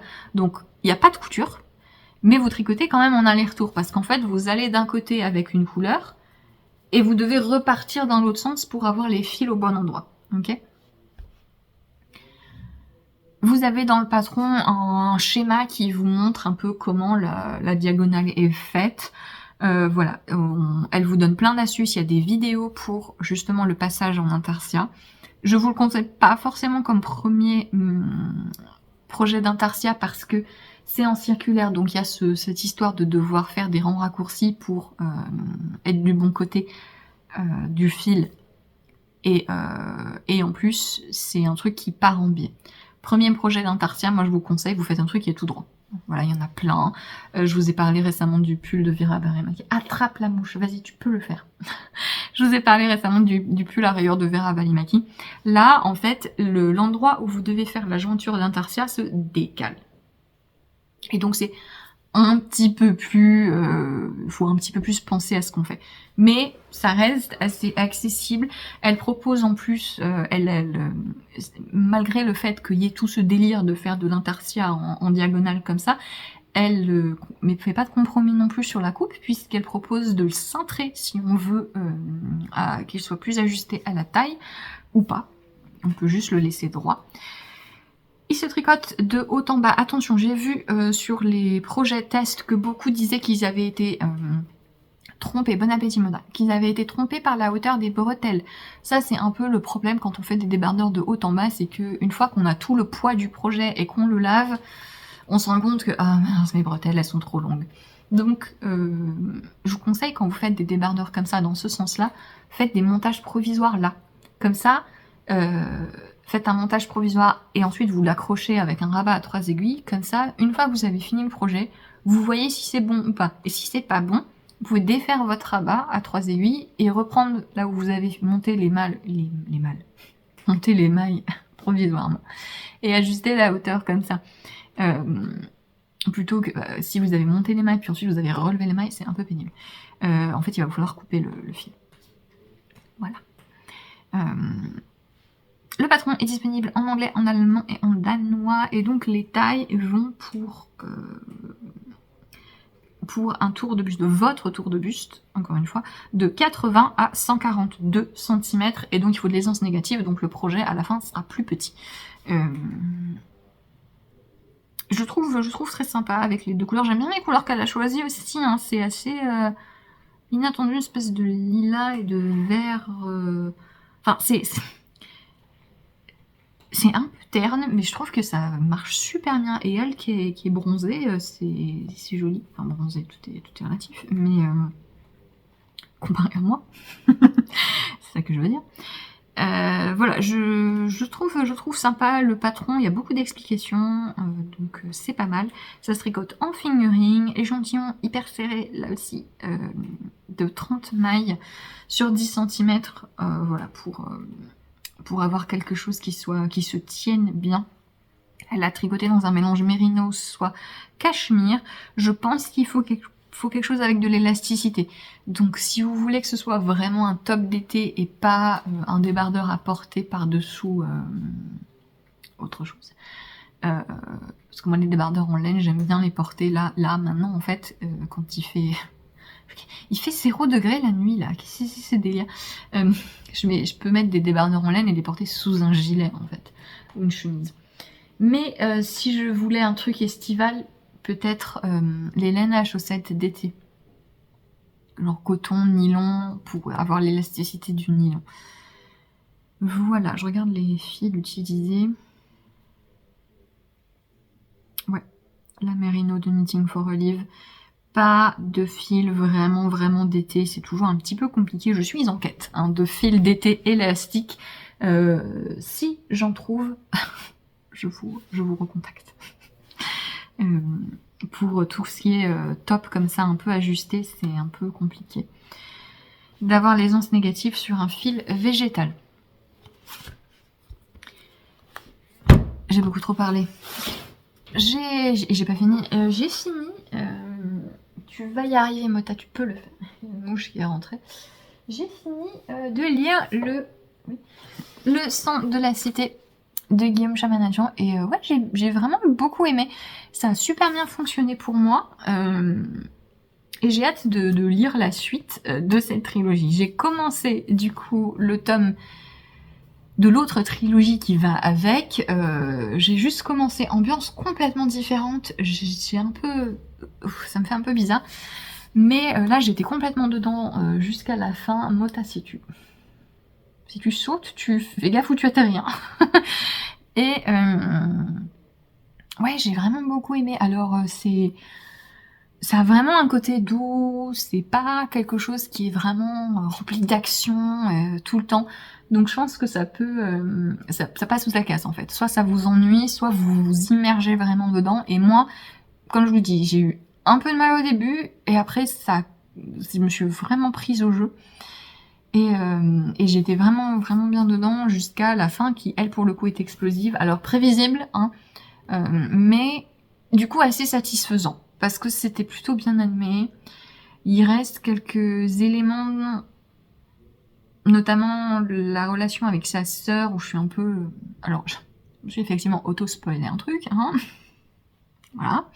Mais, en faisant le lien avec quelque chose qui m'interrogeait, mais voilà, il y a encore des trucs à explorer. La fin est assez... vraiment donne envie de lire la suite. Et notamment la relation avec sa sœur, entre le personnage principal et sa sœur, j'espère vraiment que ce sera bien développé. Métier énorme en plus. Hein.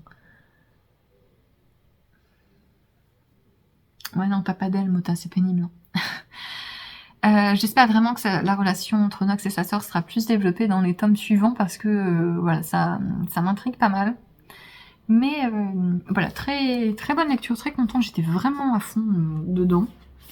L'autre là, donc Citadin de demain, j'ai un peu plus de mal pour l'instant, j'ai lu une centaine de pages. J'aime bien aussi, mais c'est une ambiance complètement différente, c'est fait exprès, mais j'ai pas encore eu le déclic, comme je l'ai eu avec celui-ci. Mais voilà pour ce vlog. Qui, je l'espère, vous aura plu. J'ai l'impression qu'il va être encore interminable. Je vous retrouve dimanche prochain pour le dernier vlog avril. Du coup, voilà, il y en aura eu 4 en tout, c'est ça. Pour tout le mois d'avril, je vous souhaite un très bon dimanche si vous regardez ce podcast quand il sort.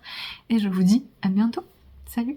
Oh, et merci énormément pour vos très gentils retours sur Instagram, notamment sur le pull Lucienne qui a été publié dans la Iné Magazine.